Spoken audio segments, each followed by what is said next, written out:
All you did was only covering the cost of study abroad, and you're acting so arrogant. Do you enjoy blaming people like this? The amount I had given her was $50,000, a sum far too large to be brushed off as she said only. Having treated it so carelessly and then having the audacity to shout at me in such a selfish manner, I finally lost my patience. I want nothing more to do with such a vindictive mother-in-law like you. Don't you dare show up at my daughter's wedding. Fine, I wouldn't dream of it. I hung up the phone in anger after a heated argument. I was too hasty, gave tit for tat. As the living room quieted down, I came to my senses. But I couldn't stand by as my eldest daughter-in-law who lied to people and even used her daughter as a tool to defraud money. To set her straight, I decided on a form of revenge. My name is Catherine. I'm turning 76 this year. I have 2 children, both of them are boys. Therefore, when my eldest son's family gave birth to my granddaughter Emily, I couldn't help but adore her. I didn't want to be a helicopter grandmother, so instead I made sure not to hold back on money for her celebrations. Events like her birthday, entering school, graduation, etc., I was always excited for the photos my son would send. When Emily was in college, my eldest daughter-in-law, Samantha, came to me to talk. Apparently, Emily said she wants to study abroad, but they were having trouble securing funds. It's such a shame for Emily. She's been working so hard at her studies. Well, we can't just cough up that kind of money out of nowhere.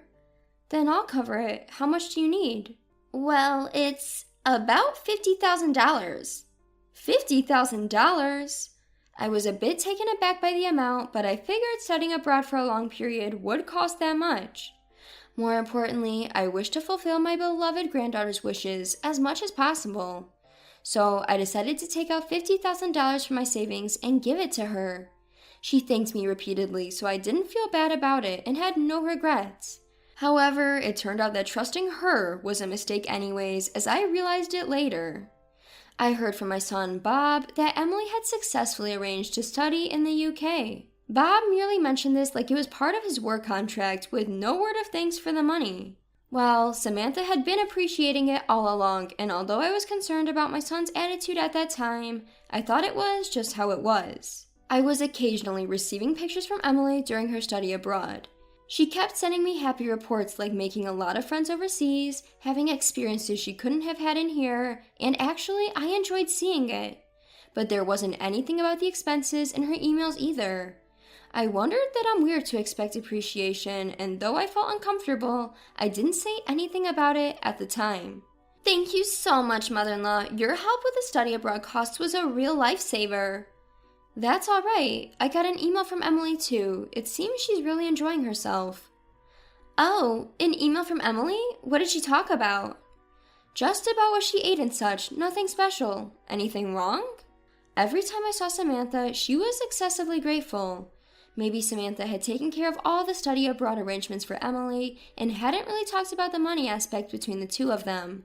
I decided to tell myself this to make sense of it all. Wanting both of them to be grateful might be too conceited. Though I felt a bit annoying, I tried not to think too much about it. It was a few years later when these annoyances became clear, when I heard she graduated college and was going to have a wedding. The news of her wedding came in the form of an invitation from her. I was thrilled. It feels like it happened to me when I found the cute message card in the mailbox. Riding on that momentum, I gave her a call.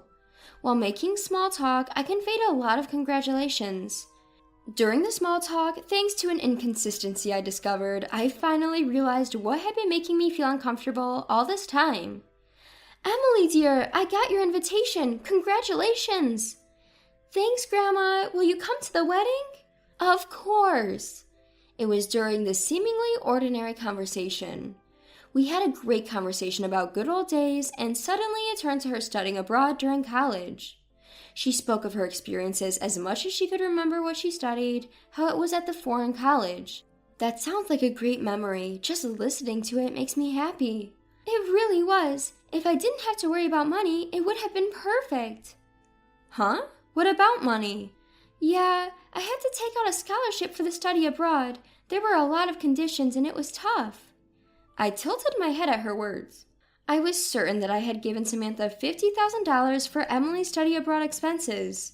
With looking at my bank book, I reconfirmed that. I told her that even though I was puzzled by her story, but she insisted that she had secured a scholarship on her own with researching the conditions for the study abroad expenses. No mistake, I have all the documents of the scholarship when I borrowed it. I don't get it. I definitely gave the money to Samantha after discussing it with her. Over the phone, we were both puzzled over. But no matter how much we thought, we couldn't figure out the truth. She said she would check with her mother, then hung up. I worried about what could have happened to such a large amount of money as $50,000. But the next day, I was shocked to know the truth by a phone call from Samantha. "Oh, Samantha, good timing. I wanted to ask you something." "Hey, please don't say unnecessary things to Emily." Samantha shouted at the top of her voice without even greeting me. I didn't want to doubt, but the unnecessary things I told Emily must be about the study abroad expenses. With her voice, I was sure that she had done something with the $50,000. I confronted Samantha with a loud voice as she did to reveal the truth. "What do you mean by unnecessary things? I thought I gave the money for Emily's study abroad expenses." "So? I've already said thank you for that." "But Emily said she borrowed a scholarship. What did you do with the $50,000? When I asked about the usage, Samantha mumbled and tried to cover up. After questioning her heavily several times, Samantha started to make excuses like it was for Emily's wedding, or she was struggling with tuition for college, and those were obviously lies. Losing my patience, I pressed her even harder. "If that's the case, I would have paid if you had told me honestly. What I want to know is why you lied about it." Whatever. Are you regretting giving them money now?" "I just want to know why you lied to get such a large amount of money." When I confronted her, Samantha tried to change the subject by raising her voice. I was getting frustrated with Samantha, who kept lying and trying to cover up. But I stubbornly brought the conversation back to the point and kept asking for the reason, and then she finally snapped and lashed out at me. I was enraged by her audacity, defiantly brushing off the fact that she had deceitfully obtained a large amount of money, like $50,000. "All you did was only covering the cost of study abroad, and you're acting so arrogant. Do you enjoy blaming people like this?" "The one who did something to be blamed for is you, isn't it? Surely you didn't use that money for yourself, did you?" "You're so persistent. I want nothing more to do with such a vindictive mother-in-law like you. Don't you dare show up at my daughter's wedding." At her incredibly selfish remarks, I was finally fed up and responded, "I wouldn't dream of it," before hanging up the phone. I was too hasty, gave tit for tat. As the living room quieted down, I came to my senses. But I couldn't settle down without making my eldest son's wife, who had lied and used her daughter as a pretext to deceive money, face the music. I decided to take some revenge to correct Samantha's dishonesty. Though I had agreed to attend once, my heart was quite painful to inform Emily that I couldn't attend her wedding. However, I couldn't forgive what Samantha has done because I loved my grandchild. Taking a deep breath, I sent an email to Emily. Because of my distrust in Samantha, I conveyed my desire to hand over the wedding gift directly and decided to meet Emily outside. Grandma, you're not coming to the wedding?" "I'm sorry, I have some circumstances this time." "You always say that, Grandma, but you never come to my celebrations." Emily's words made me freeze for a moment. I had been refusing to participate in celebrations, trying not to be a helicopter grandmother. Instead, I have always been willing to provide financial assistance. But upon further reflection, I started worrying about interfering too much because Samantha seemed displeased. Regarding Emily's celebrations, I thought I had been satisfied with just photos, but maybe I was just being avoided without noticing. The money I had been giving for celebrations might not have been used for Emily after all. Thinking about that, I felt the blood drain from my face. "You know, Emily dear, I actually gave your mother the money for your study abroad fees."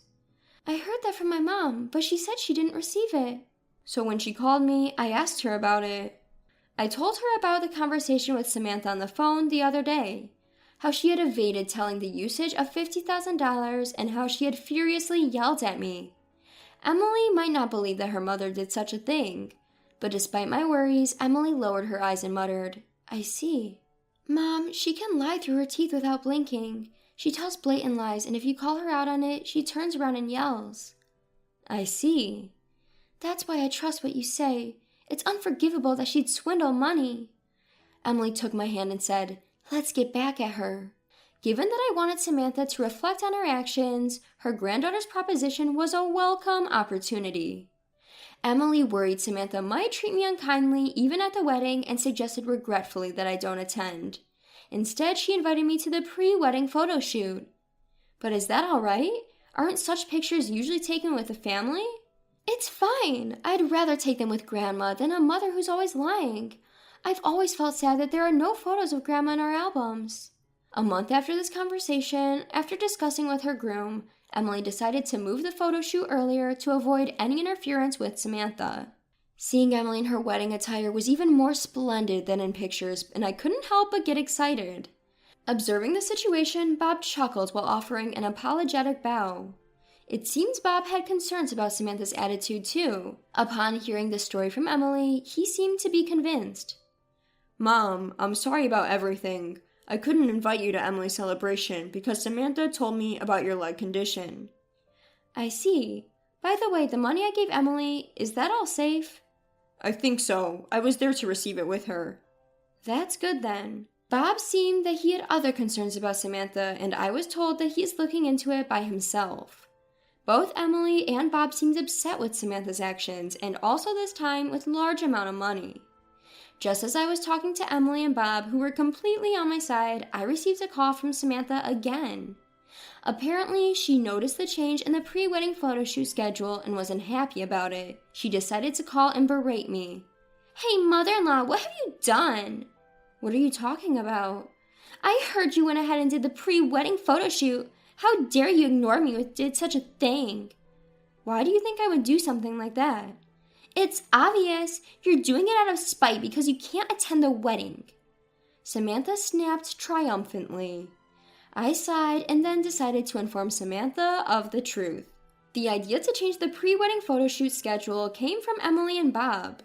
Upon hearing this, Samantha realized that I had told the two of them the truth and closed her mouth. After a moment of silence, she started yelling at me again.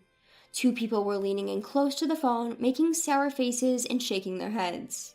"You probably said something like, 'After all, I'm sure I had paid money for Emily, right? Emily would never believe you without evidence.'" "Excuse me? Emily believes me, and that's why we were able to have this pre-wedding photo shoot without you." "Why would Emily believe you over me?"